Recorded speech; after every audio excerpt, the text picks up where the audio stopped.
Every 4 years, Republicans ask themselves, are you better off than you were 4 years ago?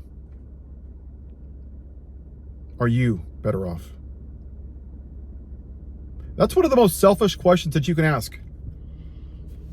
And these are the people that pretend to be Christians, right? What if you are doing better off and your neighbors aren't? What if you're on a court and you have 9 other neighbors and they're all doing bad? You're going to vote for yourself? See, this is why they're not, I don't call them Christians, they're Pharisees. Let me tell you what a Pharisee actually is. It is a term refers to individuals with a similar mindset, characterized by legalism, hypocrisy, self-righteousness, and a focus on outward performance over inner conviction. Ooh. Modern-day Pharisees are described as those who prioritize strict adherence to rules, burden others with their interpretations of faith, prioritize power in winning arguments over genuine love for God and others, and often use their position to control and judge. Abortion, okay? Where in the Bible does it say don't have abortion? Oh, in the commandments? Okay, in the same commandments, doesn't it say that you're not supposed to commit adultery? See, that's hypocrisy. That's why they're Pharisees. The book of James says that if you break one commandment, you're guilty of breaking all of them.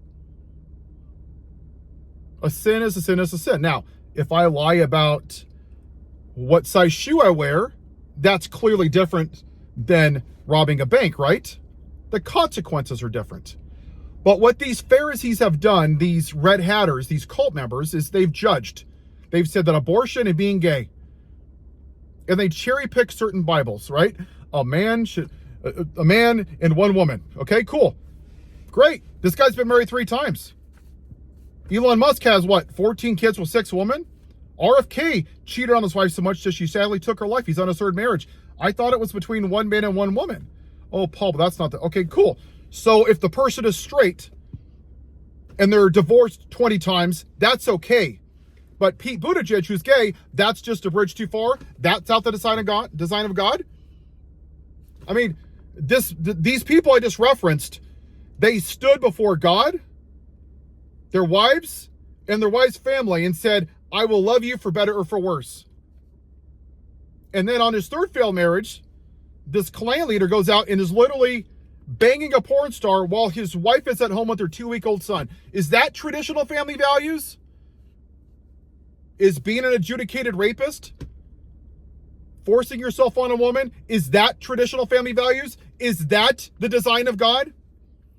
Deuteronomy 22:22, since you want to quote scripture all the time, if a man shall lie with another man's wife, that is detestable in the sight of the Lord, both shall be put to death. Oh, but not that one, right? Not the one about eating shellfish or scaled fish or split hood calves or shaving your beard or having tattoos. None of those. Just a man shall not lie with another man.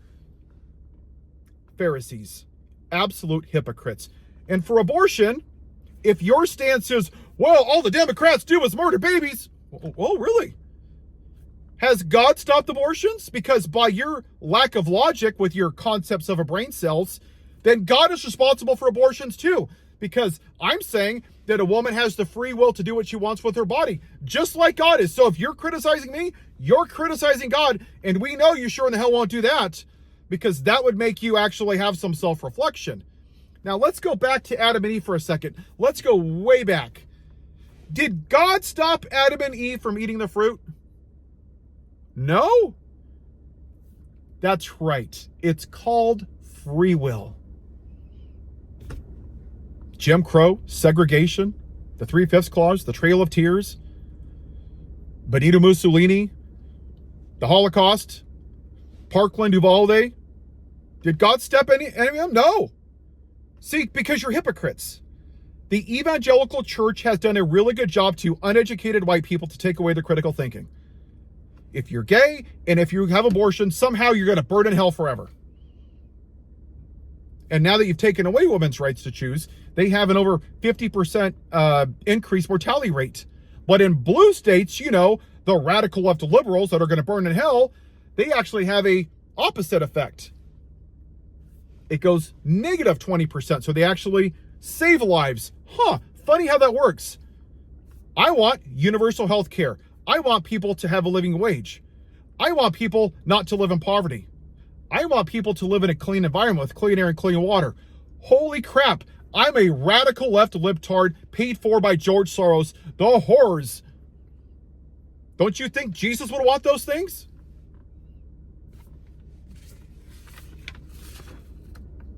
Now, this isn't 2 Corinthians like your dumpster fire of an idiot in the White House.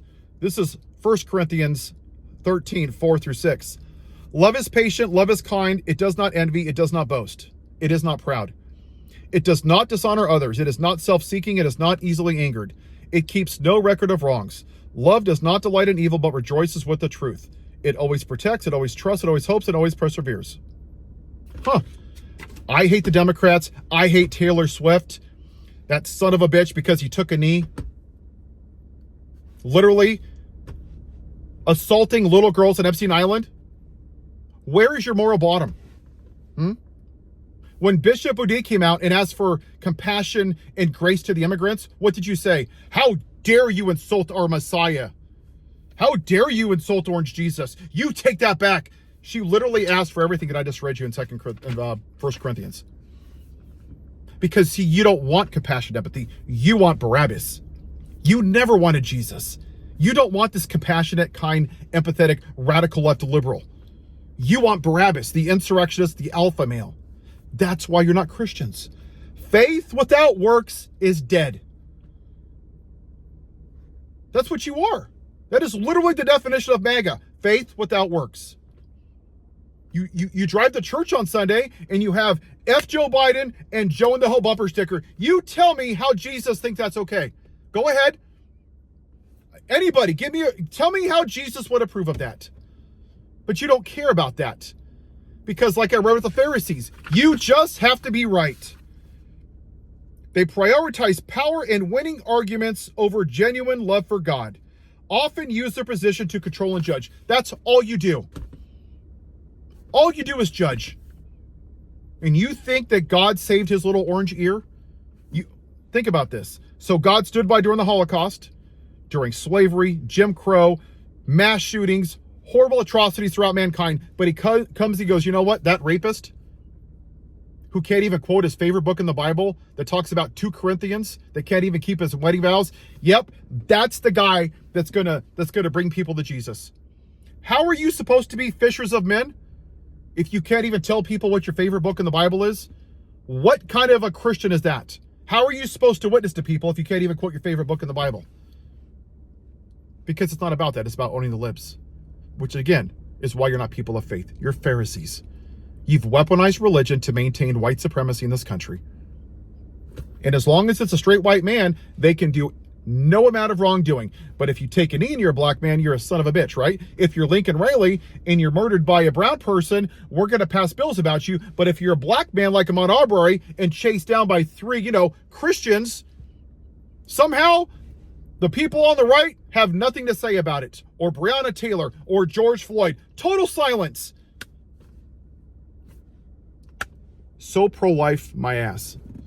There was over 43,000 people that died that year. What happened to Lincoln Riley? Oh, but those were white men, U.S. citizens, so they don't fit into your narrative. You're not pro-life, you're not Christians. Jesus said, I am supposed to be your shepherd. Follow him. Does Jesus want lions and alpha males? I'm a lion, not a sheep. He's not a shepherd of lions. He wants you to be meek and humble, but you don't. You're not even willing to give up a piece of metal to save the life of one child. Jesus literally gave his life up for people, fed people, put the ear of a guard back on, cured sick people, and all people are asking you to do is to put in stricter gun laws so people aren't murdered in schools, and it's just a bridge too far because you're a Pharisee. The first time you're going to see Jesus will be the last time. He's going to send you right over that way. He goes, you had every chance to actually be kind and compassionate, and you chose to own the libs and demonize people for their free will with abortion and gay people. You don't belong here. Love thy neighbor as thyself, not love thyself.